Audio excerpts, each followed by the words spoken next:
right? So I love that. Thank you for sharing. 3 great points.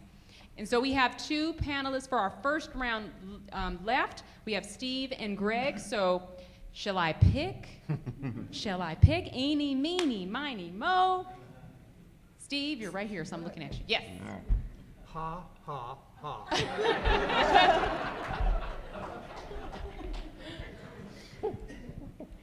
Question number 7 on our list was, what makes your company different from the competition? And I'm a small businessman, so when we talk small, sometimes it's me. Sometimes I'll answer the phone, and the caller will say, I didn't realize you were going to answer the phone. And I'll say, well, I got to it first. Around here, it's whoever gets to the phone first takes the call.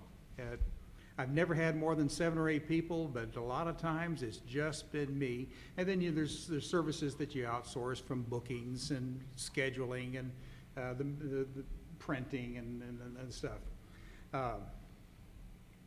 To differentiate myself, I started out as a speaker, and then I became a speaker who also writes. And then a speaker who also records. And then I found out that to save my home office deduction with the IRS, I have to be a writer, not a speaker.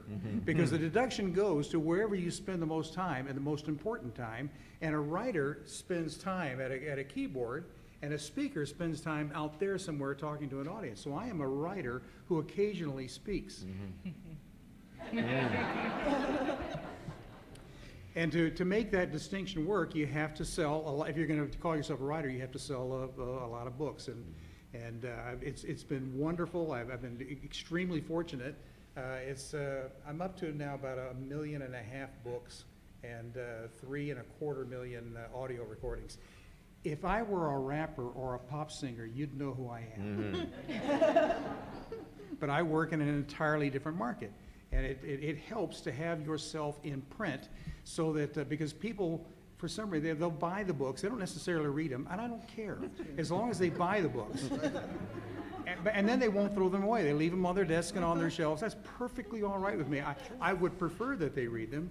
There's 13 books and audio series and all. I'm working on number 14, which you mentioned, which has to do with the teen suicide. And I'm looking to make it a targeted audience for high school students, which means it's got to be small and not look like work in order to read. And I'm really hoping that'll go well. To differentiate myself in the market, I also had to become a guerrilla fighter. Somebody my size of business, cannot take on Brian Tracy head on. It's not going to happen. Well, if it happens, I'm going to lose every time. You can't do a frontal assault with someone who's much bigger than you are, so you have to find niche markets around the edge, places where you can excel, and they probably don't care. As long as the market in that is exceptionally deep. It doesn't have to be very wide. As long as it's deep and there's a lot of people in that niche, then you do that. So I focused on the niche of scripts. I happen to have a talent for writing scripts that for people in marketing will say. They'll read that and say, yes, that sounds like me, and I will do that. It doesn't sound like I'm quoting somebody else. So I had to find a guerrilla stance on that, so a way to make an end run, because we will lose every time when we're small and individual. Each of us has to find a distinction in the marketplace. You've got to find a way to distinguish yourself from everybody else in the marketplace. You can't always control being ahead or better than everybody else. You can work really hard, but they're also working very hard on being the best at what they do. So you can't control that, but you can separate yourself from the herd and stand off to one side. When you find yourself on those wonderful mornings and things are feeling right and content, that's the body temperature at the center of the herd. You'll get lost in the herd. You have to find your way to separate. And then it's you against all them, not you among all of them.